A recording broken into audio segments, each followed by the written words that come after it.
ก๋วยจั๊บใช่ไหมครับจ้าอุ้ยร้อนมากเลย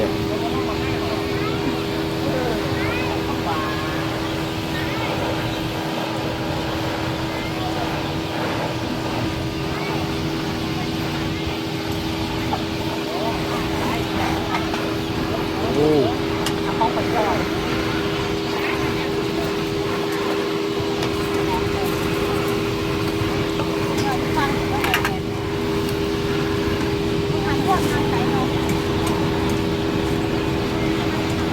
ลมมาจากข้างไหนครับ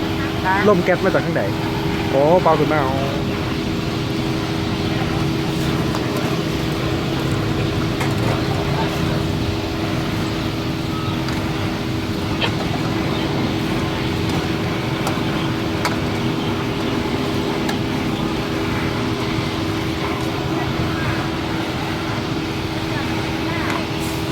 ผมเป็นกระดูกหมูยอนะครับ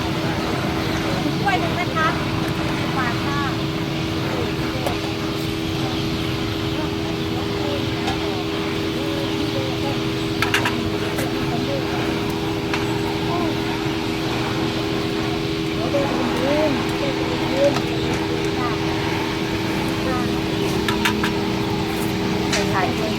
ใส่ไข่ทั้งสองอันเลยครับ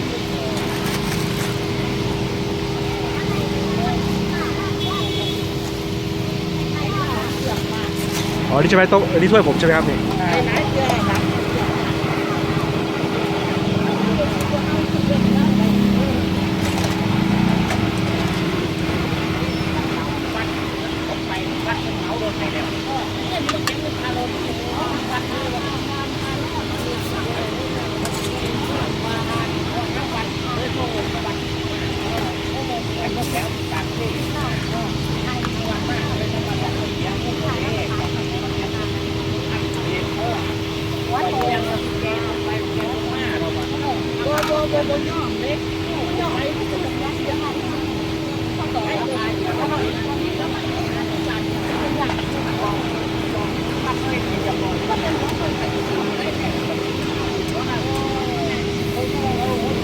นั่งตัวไหน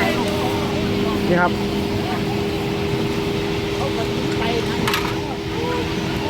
ว่าของเขาเส้นใหญ่นะเส้นนี้เราเส้นเล็กเส้นเล็กครับอันนี้เส้นเล็กอ๋อนี่เส้นเล็กครับอันนี้เส้นเล็กอันนี้เส้นเขาเส้นของเขา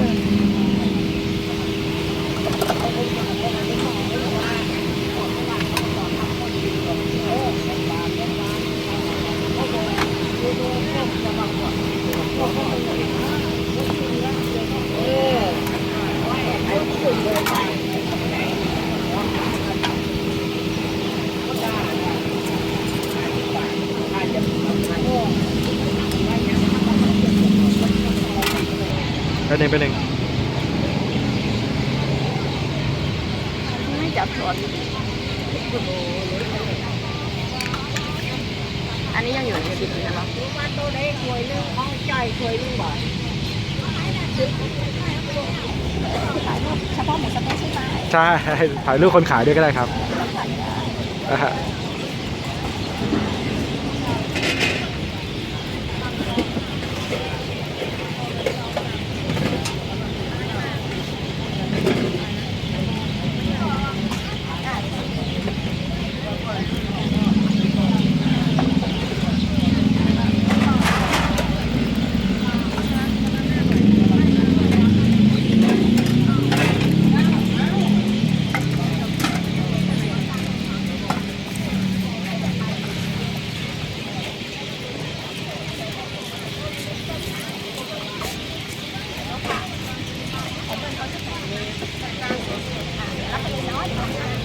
โต๊ะนั้นเท่าไหร่โต๊ะนั้นใส่จานนะคะคนสวยเสื้อดำ60เนาะ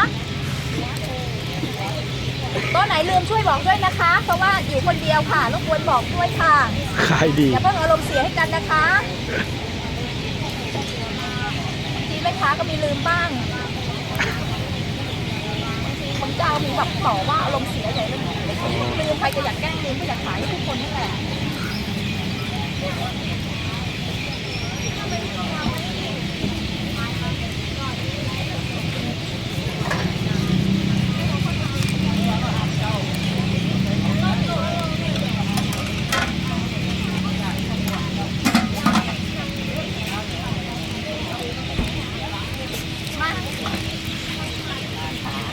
ผมรอเอาเลยก็ได้ครับ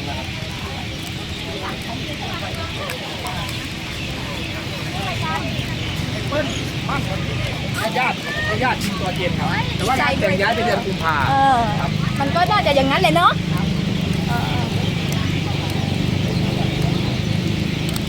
ผมชุดเล็กนะครับ ครับผม